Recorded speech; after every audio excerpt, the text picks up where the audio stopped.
Has a narcissist in your life ever confirmed your very worst fears about yourself?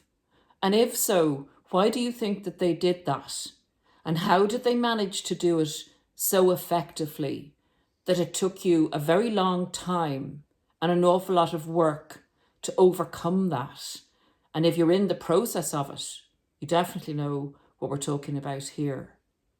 So let's just discuss around this subject to try and throw some light and understanding on the steps that go on in a relationship with a narcissist to bring you to the point of, I'd say, radical self-doubt, where you really don't know who you are anymore. And you doubt your confidence. You don't have any. You doubt your ability to be you. And you're grappling around trying to piece reality back together. So taking it from the very beginning. A narcissist obviously views another person, another human being, as a resource, as somebody that they can obtain narcissistic supply from, which in its essence is emotional reaction to something a narcissist does and validation and belief in the self-mask. So they have to pick a candidate who is going to be very suitable for this role to fit into. And that candidate sometimes will have to be anybody if they have to make do with what we call a person who's a supply to the narcissist. They have to pick up a temporary or a transitionary supply. But the narcissist's ideal supply is going to be someone who is aware of their faults, if you want to put it like that, or what they perceive as faults in themselves, but is also a giver and a helper, and overgives even would be the ideal for a narcissist. So the narcissist knows when they see this person or they perceive this person is the ideal source of narcissistic supply to be brought into an intimate relationship. They need to embed or do the buy-in on that person. So the buy-in is basically two-pronged. One, it's learning the person's vulnerabilities, and two, it's learning the opposite of the vulnerabilities and how to actually get that person hooked on the narcissist's supply, because this is going to be a two-way transaction. The narcissist will work every angle to try and make their source of supply, their partner, dependent on them, just as they are on the partner. So what they'll essentially do is get all the information on you in relation to your past, what really ticks you off, what triggers you, what your vulnerabilities are, and then they're going to start building you. They're going to start building you up, building your confidence up, kind of gaslighting you that they're actually on your side, that you two should be together, and, you know, all the people that have been negative towards you in your life in any which way, shape or form, even to the teensiest bit, are going to be made into your enemies, your joint enemies, and the narcissist is going to really have your back and will focus on any negative energy you have or thoughts about yourself in relation to other people. So what they're going to do is build you up so that you feel absolutely amazing. They're going to tell you actually all the good things about yourself, and they're going to, for the first time maybe in your whole life, give you that intense individual attention, which appears like true love, in that they see all your qualities and they want you to see them too. That, my friends, is essentially the hook. It's a very hard hook to resist. Some of us haven't had that particular individual attention where our confidence is brought to a level where we actually individuate as people from our home situation, and we lap it up because for the first time ever, you're feeling exquisitely a sense of belonging to yourself and wonderful. What they do in this stage is actually praise you also to others. They may bring you around to their family or their friends and really vamp you up in front of the friends and family to be this great person. And, you know, we can often think, gosh, this person really does love me. They're really proud of me and they're showing me off to the friends and family. But in actual fact, in essence, what they're actually doing is showing the family and friends, I am so great. This is the narcissist now. I'm so great that I've managed to hook me this this wonderful person. So it's all about the narcissist and that they deserve it and they want other people to be envious of them. But we don't see that at the time. So it kind of gives the narcissist a double whammy in that it's hooking their source of supply and it's giving them narcissistic supply from the attention other people are giving them as they're pushing their new partner into family and friends' faces. So narcissists will always get the most money, get the most product for their buck, if you know what I mean. Their manipulations are 2- and 3-fold in that they will bring the narcissist the advantages. They're not wasters, if you know what I mean. They are wasters, but they don't waste opportunities or manipulations. They're going to get benefits from all angles as long as the manipulations are working for them, and as long as you don't have the blinders off, as long as you aren't awakened and can see exactly what's going on, and it is so predictable and they all do it. So once you've gone through the narcissistic initiation and got the education, you'll be so much easier to spot a narcissist going forward. Okay, so essentially what they do, sorry, I'm just looking at my notes, guys. Essentially what they do is they build a fake world for you and them. They build a fake reality and they put you in this part that allows you to be the great person that you actually are, that with a bit of nurturing prior to this, or probably along the way, if you hadn't met the narcissist, you would have come into full bloom, so to speak. So they basically force your fruition or fertility or blossoming, and it feels absolutely goddamn wonderful. That's all I can say. And I know you guys know what that feels like. The love bomb of the narcissist, where they prop you up, make you feel amazing, and actually build it on truth, that's another kind of cognitive dissonance thing that's really hard to get our heads around when the narcissist actually at the end confirms our worst fears, because that was real, when they were building you up, when they were using your qualities and building on your qualities. You believed it because you knew you had those qualities, but they just helped you to make them flourish by believing in you. Simple as that. So just at this point, I would like to say, I'll give you an example of this in real time. And in my opinion, it would be very well displayed in the interaction Meghan Markle would have with Prince Harry. She would have come into his life and he had a life. I don't know what was going on, but he had a life, and he certainly wasn't going against his family and he didn't seem to be distressed. He just seemed to be having a normal life on the face of it. But he obviously had some resentment towards what would have happened to his mom and towards his family. Now, saying that resentment might have been 15 or 20% of his life, that he kind of kept dimmed down, and the rest of his life he was focusing on, and he was more living in the other 80%. A narcissist comes along and they pull out that 20%, and they really use it. They really weaponize that against their target or victim, and they make them believe and exaggerate that 20% and say, come on board, in vamping that negativity up in the person and saying, I'm on your side. Together we can expose this, we can beat this, even though what's come about is a whole load of hypocrisy. The narcissist will get their hooks in that way, just as I'm saying in this example. And the end hasn't come for Meghan Markle's partner, but this is what is going to unfold, in my humble opinion, as the relationship deteriorates. But that is a prime example of Meghan Markle, say, bringing out Prince Harry's worst fears in himself and going against his whole family in relation to harping on the wound about his mother's death and his mother's mistreatment within the family. So she totally turned him right against the family, isolated him, and created this fake reality in which he now lives, where they're both espousing, love and kindness and care and communication, and they've both ostracized both families. So that's going on in real time for you to actually look at and see how that unfolds.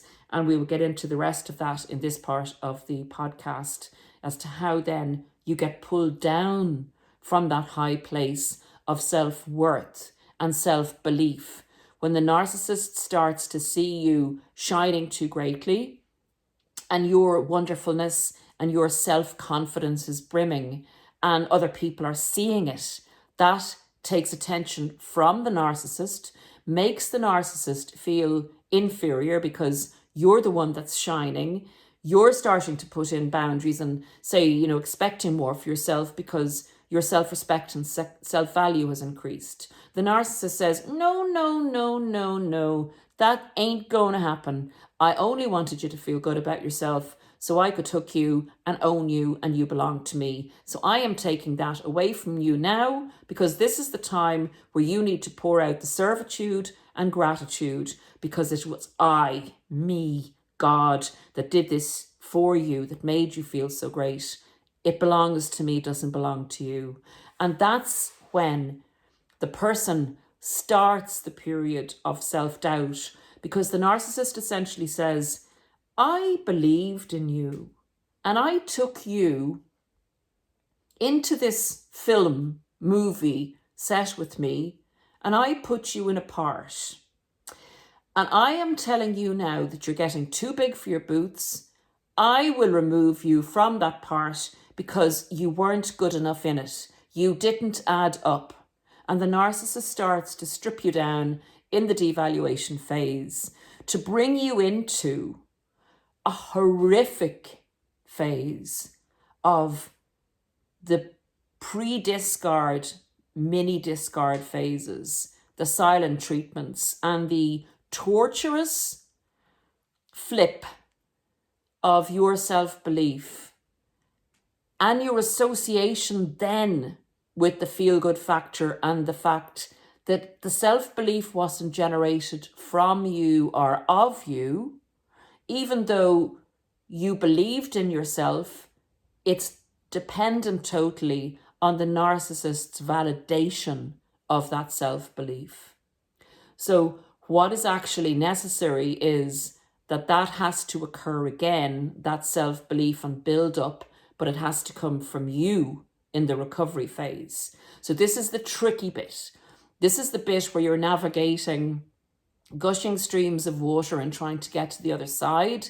You're holding on to rocks, you're slipping off, and you need help and guidance probably at this stage. And that's often why we search out this information to get us to the other side of the stream, so to speak, when the narcissist starts to strip you, starts to take your self-respect and your newfound self-belief and confidence away because the narcissist owns it in their minds. So they're starting to devalue you. In the devalue that they do, they seek to slap you with the truth in the moment, their truth in the devaluation stage, that you're not all that. I believed in you in the beginning. Everybody believed you in the beginning, but the people that said bad things or negative things about you as you grew up, and here we have Prince Harry again, the small percentage of their life where there was negativity or other people put them down for whatever reason or said that they weren't good at this or they weren't good at that. The little negative section of negative belief that we all have in our lives, the narcissist vamps up at the beginning and vamps up with other people, against other people in the beginning. They weaponize it to isolate you from other people, saying all those people were wrong in the beginning. And in the end, what they do is they vamp it up again, saying all those people and the tiny percentage of people and the tiny percentage of negative beliefs, that was all true. That was all actually true. I did my best for you. I believed in you. I really believed in you. And I supported you. And I gave you every opportunity to be the person that you told me you were, and I thought that you were. But in actual fact, the truth was the negative stuff and what those people said. And now I see that what those people said about you is actually true. And that is the absolute mind mess that the narcissist will bring you through that process, that you get towards the end, and what has actually happened is whatever negativity you carried within yourself has been weaponized against you with the slap in the face by the narcissist with their supposed truth when they want to dump you, discard you, devalue you, when they've had the use out of you in the devaluation phase where you've pumped out narcissistic supply and you continue to do so until they find a fresh source that they're going to do the buy-in for and go through the whole process again, exactly the same. They weaponize, in summary, your self-doubt and make it into a self-belief. But the self-belief that they build up within you and with you is dependent on their say-so and the narcissist validity of it. And people often, when the narcissist then devalues them and leaves, really go down to zero because this person who has believed in them and who has propped them up in the love bomb stage and has had their back, in inverted commas, had a knife in their back, but has had their back supposedly against anyone that ever dissed you or put you down in the past, then the narcissist goes over, weaponizes your love and your belief in them against you because you have attached to the narcissist, you have listened to what the narcissist says, you have believed the narcissist has your back and is telling you the truth. And this person who becomes a parent-like figure sometimes in their supposed care of you in the love bomb stage and telling you and guiding you, all for their own purposes, all for manipulative purposes, they then weaponize that love and belief you have in them against you. And it's very crushing when they tell you that they no longer believe in you and that they believe the opposite, and they compound within you that they feel fully sure that your self-doubts are the only true thing about yourself, and that they secretly are confirming your worst fears about yourself as being true. Instead of you being the best self, they are telling you that in actual fact there's no hope for you, and they're leaving you and abandoning you and rejecting you because you are the amalgamation of your worst fears. That's why it's so hard, and one of the reasons it's so hard to recover from this narcissistic abuse that creeps up on you, that you are totally mesmerized by, that is the opposite of the truth, and you get to a place where you are left with nothing of yourself, your beliefs in yourself are shattered, and the only beliefs you're left with are, well, I must be a bad person because the person that believed in me has now rejected me, etc., etc., etc. Then the work starts, and then the reforming of the self, reforming of your good beliefs, looking at your bad beliefs about yourself and your negative beliefs and putting them in the place that they deserve to be put, and working through all that until you become a person a narcissist can never take down, because you're never going to be that vulnerable again in relation to the picture you have of yourself. So you turn it around and make it into something that's going to double your self-value and self-belief at the end of the day after being through this torturous process where your mind is messed with, where your love is weaponized against you. Have a very blessed day. Look after yourselves. Don't think badly of yourselves. Please, after this experience, know that you're on a journey. And if you use this experience for the betterment of yourself, eventually, and don't let this trigger anyone, you will use your survival of the experience as a gift, not the fact that you met the narcissist or went through this hell, but your recovery and what you've done for yourself will become a gift that keeps on giving. Bye for now.